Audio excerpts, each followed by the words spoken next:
Welcome back to What Arty Noobs for General Disturbance. This is the M53 M55, the Tier 9 American SPG.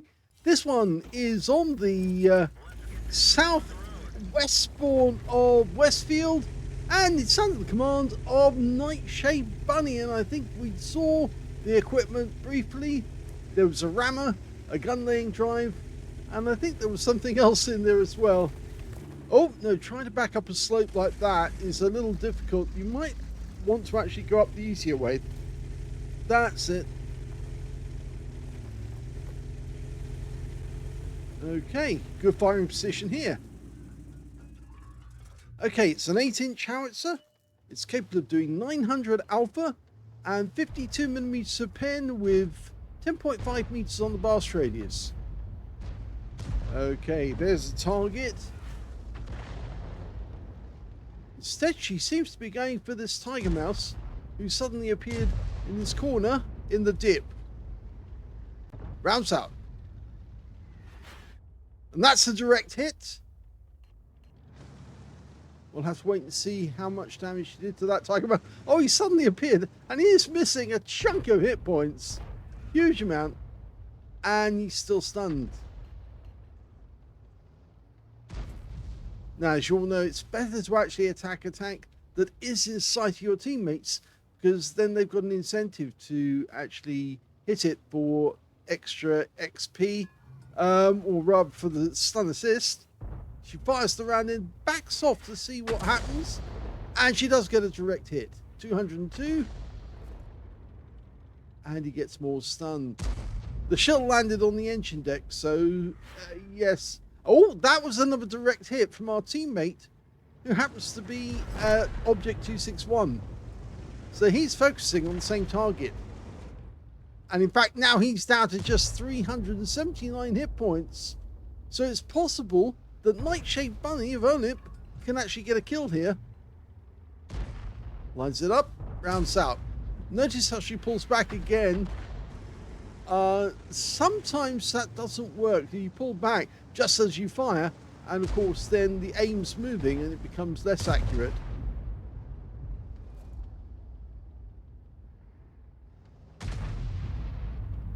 Standard reload is 40.27 seconds. NightshadeBunny has got 33.23. As you know, NightshadeBunny is Jazz's daughter.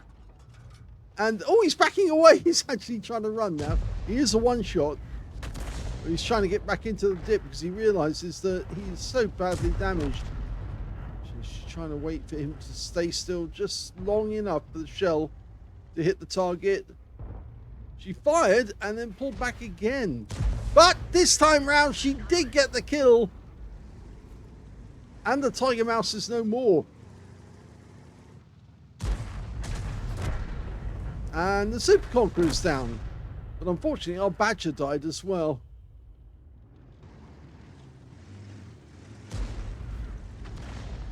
Doesn't look good for the enemy on this side of the mountain, because they seem to be dropping in numbers. Okay, we're loaded. Steady. That's about right. There, go. And yes, she does get a hit for 378.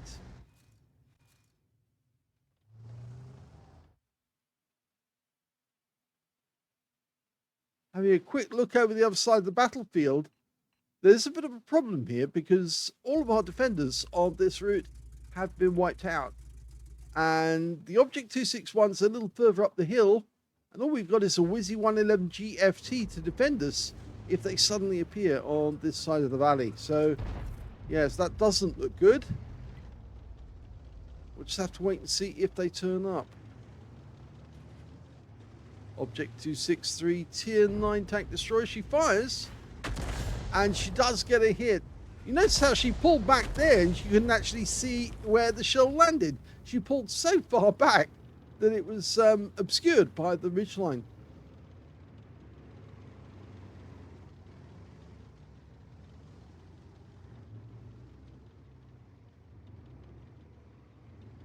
It is a tier 10 game with tier 9 tanks in it.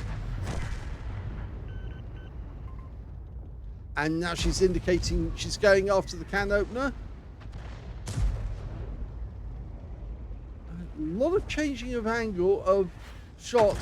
Oh, she got a direct hit on the can opener there and wiped him out. I think that one landed on the engine deck as well, and she predicted that one ahead of his path.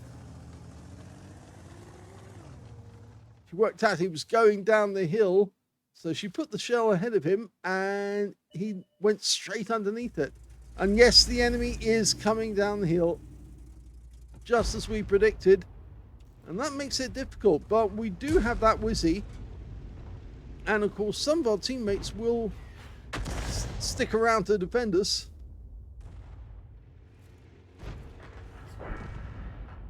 Yeah, we've got a couple of tanks coming down the hill to try and help us. They realise the danger. So one hit on the G-Saw tank for 300 hit points, but that guy's full health. She's auto-aiming onto him, which is kind of bold because, of course, an obstruction, something might get in the way. Well, she did get a hit. 335.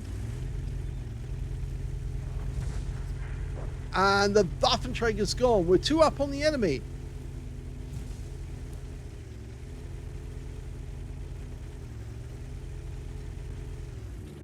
Okay, there's one problem here that I foresee.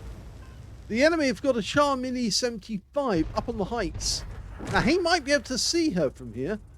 I mean, her sixth sense hasn't gone off, so she hasn't been spotted yet. She might be better off just behind that tree. Yes, she's done the right thing. Yeah. Don't want to expose yourself to a light tank who happens to stick his head up, have a quick look around, suddenly sees an Arty in the distance, and that would make her a target, because there's still 2 Arty on the enemy team, and they would think it their personal duty to fire around at her. She fires one at the FV407. Oh, she killed him! That's her 3rd kill. So she's joint top scorer in this game so far with the Blikavitska. And another enemy tank, the 261, has popped up, but he goes down. They're down to 4 tanks now, the enemy.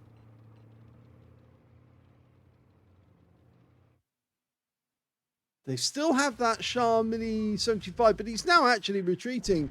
And in fact, he just got wiped out, so he's no longer a threat to NightshadeBunny. And the enemy FB3805 has just been spotted, and he's been slotted. And now there's only 2 left, a DBV-152 and a Foch B. There's the DBV just the other side of the bridge. Can NightshadeBunny get a shot on him? Well, no, not in time. Which means now the Foch B is the only one left on the enemy team. And he's just across the bridge. Shots are all coming in from all sides now. She fires the round in. And, yep, she did get something out of it. 38 hit points. But she stunned him. That's more important. And she has got the communications expert working. And that is the end of the game. Here's the end of battle results, and NightshadeBunny of OLIMP gets better every time. Yes, she's now got a first-class tanker in the M53, M55. She's also got a bruiser medal for getting at least 5 critical hits. In fact, she got 6 out of this one. And she got Super Unicam win 8. It was 3,532. Let's have a look at the team score. Well, she didn't get the highest damage because that went to the Foch B on the enemy team with 4,412 hit points of damage. The second highest was the Blikavitska. He got 3,476. And the third highest, well, that was the Heshbarn that she wiped out. He got 3,459. When it came to NightshadeBunny, she got 2,772. She was beaten by only 2 members in the enemy team, but she was also beaten by 4 members of her own team, which places her 7th when it comes to damage. When it comes to kills, though, she's actually joint 2nd because the top scorer was that Blikavitska. He got 4 kills in the end. 3 kills went to our DBV152, our Wizzy 111 GFT, and also NightshadeBunny. And nobody on the enemy team managed to get 3 kills. They did get 2 kills, though, for the Heshbarn, and so he was their top scorer. When it came to base XP, NightshadeBunny's second. The top scorer was the Wizzy 111 GFT, 994, and 921 went to NightshadeBunny, 898 went to Blykoviska. She fired 11 shells. Very good, actually, considering, because at one point it looked like they were going to get overrun, but she was pumping those shells out as well as she could. 9 direct hits on the enemy, 1 penetrating shot, and 10 splash. 2,772 hit points of damage, of which 2,437 were up more than 300 meters. 7 enemy vehicles were damaged, 3 were killed, and 1,420 hit points of stun assist off 8 stuns. That's a decent amount. On a premium count, she actually made 99,109 credits profit, and that includes 95,000 for a mission completion. And she also took away 2,763 experience points out of that game as well. Now, who was that penetrating shot? Let's have a quick look to see. Was it the Heshbarn? Yes, it was. She must have hit him on the turret to wipe him out. 491 hit points. And yes, just the top of the turret. If she can get a shot into there, she managed to wipe him out with 1 blow. So well done on that. So yes, NightshadeBunny. Yeah, she's definitely improving. Definitely. I hope you enjoyed that replay. If you did, please give this video a like, and thank you for watching.